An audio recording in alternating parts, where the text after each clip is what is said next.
Online ഓട്ടോറിക്ഷക്കാരുടെ ശ്രദ്ധയ്ക്ക് Pettah railway സ്റ്റേഷനിൽ നിന്ന് 100 മീറ്റർ അകലെ നിന്നും മാത്രമേ സവാരി എടുക്കാൻ പാടുള്ളൂ. കഴിഞ്ഞ ദിവസം വരെ പേട്ട റെയിൽവേ സ്റ്റേഷൻ ഭാഗത്തുണ്ടായിരുന്ന ഫ്ലെക്സ് ബോർഡുകളാണ് ഇപ്പോൾ ഏതായാലും മാറ്റിയിട്ടുണ്ട്. മൂന്നാറിലെ അടക്കം വിഷയങ്ങൾ വന്നതോടുകൂടിയാണ് അങ്ങനെ ഒരു തീരുമാനത്തിലേക്ക് എത്തിയിരിക്കുന്നത്. അതൊരു തൊഴിൽ നിഷേധമാണ് എന്ന അഭിപ്രായം തൊഴിലാളി യൂണിയനുകൾക്കിടയിലും ഉണ്ടായിരുന്നു. അതിനെ തുടർന്നാണ് അങ്ങനെ ഒരു തീരുമാനത്തിലെത്തിയത്. പക്ഷേ ഇപ്പോഴും യഥാർത്ഥ പ്രശ്നം അവസാനിക്കുന്നില്ല. ഞങ്ങൾക്ക് സ്റ്റാൻഡിൽ പോകേണ്ട ആവശ്യമില്ല. ഞങ്ങൾ ഓൺലൈനിൽ എവിടെ കിടന്നു കഴിഞ്ഞാലും ഞങ്ങൾക്ക് 2-3 ആപ്പുകളുണ്ട്. ഞങ്ങളുടെ കയ്യിൽ റാപ്പിഡോ ഉണ്ട്, ഓലയുണ്ട്, അങ്ങനെയുള്ള കുറേ ആപ്പുകൾ നമ്മുടെ കയ്യിലുണ്ട്. അപ്പോൾ ഞങ്ങൾക്ക് വന്നിട്ട് ആരോടും പ്രശ്നം ഉണ്ടാക്കാനോ അങ്ങനെയുള്ള ആവശ്യങ്ങൾക്കൊന്നുമില്ല. അവർ എതിർക്കാറുണ്ട്, സ്റ്റാൻഡിൻ്റെ അടുത്ത് നിന്ന് ഓട്ടോ എടുക്കാൻ പാടില്ല എന്നൊക്കെ എതിർക്കാറുണ്ട്. പക്ഷെ അതുകൊണ്ട് ഞങ്ങൾ ആരുമായിട്ട് ഒരു വഴക്കുണ്ടാക്കാനായിട്ട് ഞങ്ങൾ ആഗ്രഹിക്കുന്നില്ല. ഞങ്ങളപ്പോഴേ അവർ പറഞ്ഞ് 100 മീറ്റർ ഞങ്ങളെ മാറി ഓട്ടോ എടുക്കണം, ഇതിനകത്ത് കയറാൻ പാടില്ല, ഇതിൽ ഓട്ടോ എടുക്കാൻ പാടില്ല. അപ്പോൾ അതുകൊണ്ട് ഞങ്ങൾ മാറിക്കിടക്കും. ഞങ്ങൾക്ക് കിട്ടേണ്ട ഓട്ടം ഞങ്ങൾക്ക് അത് കിട്ടും. അംഗീകൃത ഓട്ടോ സ്റ്റാൻഡുകളിൽ ഓടുന്ന തൊഴിലാളികൾക്കും ചില ആശങ്കകൾ പങ്കുവയ്ക്കാനുണ്ട്.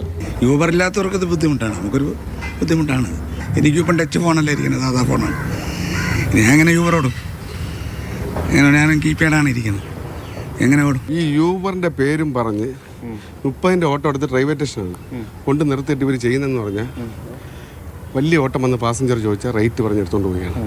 അത് നമ്മുടെ നിരന്തരം ആയപ്പോഴത്തേക്ക് ഞങ്ങൾക്ക് ജീവിക്കണ്ടേ. യൂബറുകാർ പാർട്ട് ടൈം ജോലി ചെയ്തിട്ട് വന്ന് ഓടുന്നവരാണ് ഒരു 60% ഡ്രൈവർമാർ. ഞങ്ങളെന്ന് പറയാൻ കണ്ടിന്യൂ ആയിട്ട് ആട്ടോ ഓടിക്കുന്നുണ്ട്. 30-35 കൊല്ലമായി ആട്ടോ ഫീൽഡിൽ വന്നിട്ട്.